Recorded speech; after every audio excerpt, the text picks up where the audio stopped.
Hello, boys and girls. Merry Christmas.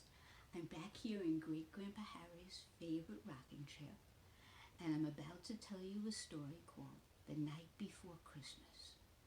This story was written by Clement Seymour many, many years ago, but a very famous artist named Daniel Kirk rewrote the story just a tiny bit from the point of view of the Papa Mouse.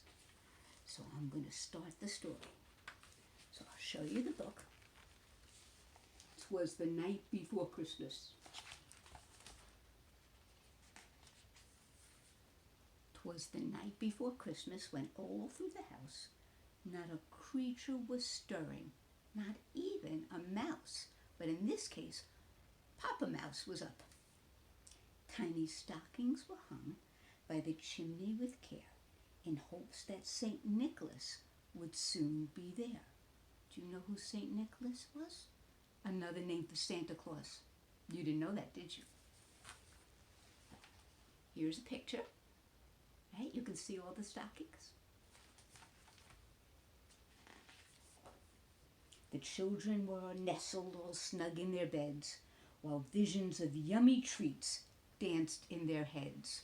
That means they were dreaming about delicious food.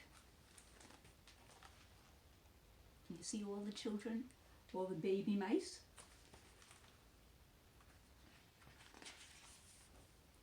And Mama in her kerchief and I in my cap were just settling down for a long winter's nap, when out on the lawn there arose such a clatter, I sprang from my bed to see what was the matter. See Papa Mouse? Papa Mouse is coming out of his bed to see what the noise was.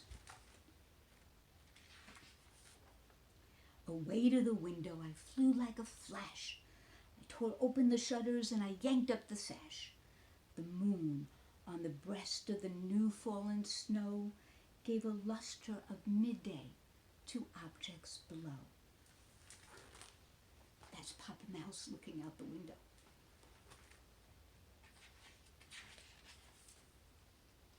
When to my wondering eyes, what should appear but a miniature sleigh and 8 tiny reindeer.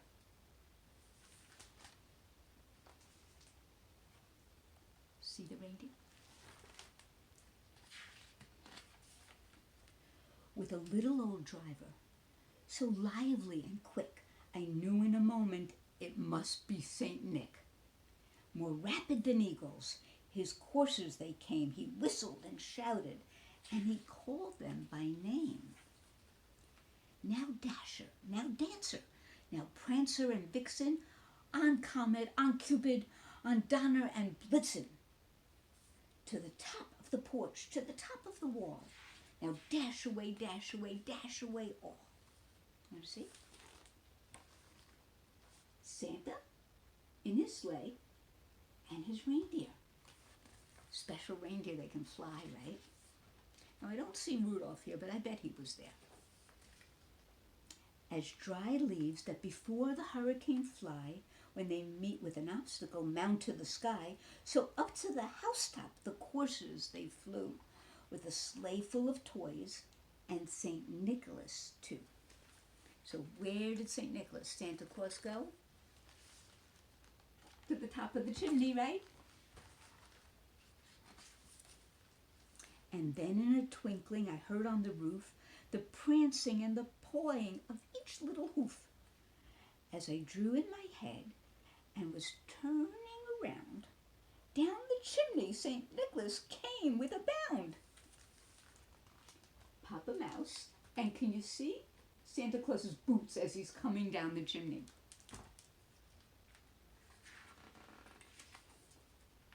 He was dressed like a woodsman, from his head to his foot, and his clothes were all tarnished with ashes and soot. Why were they full of ashes and soot?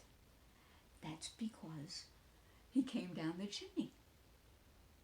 A bundle of toys he had flung on his back, and I shivered with joy when he opened his pack.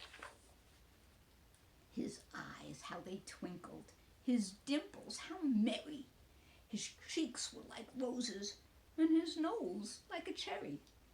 His droll little mouth was drawn up like a bow, and the beard on his chin was white as snow. He had a broad face and a round little belly that shook when he laughed like a bowl full of jelly. Want to see Santa Claus? There you go.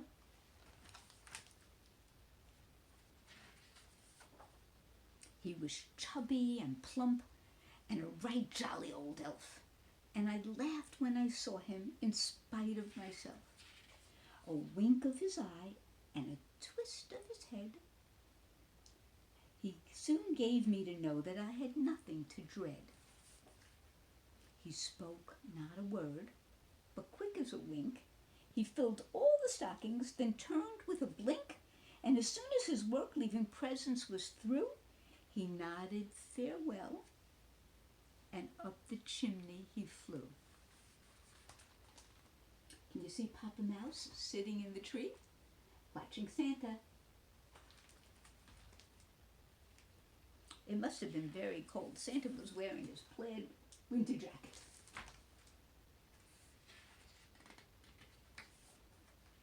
He sprang to his sleigh, to his team he gave a whistle, and away they all sped like the down of a thistle. There they go, flying away. But I heard him exclaim as he drove out of sight, "Merry Christmas to all, and to all a good night." And here's Papa Mouse looking at all the presents. Isn't that a great story? A lot of fun, right? So, I hope you all have a wonderful Christmas and get whatever you ask Santa for. Bye-bye, everybody.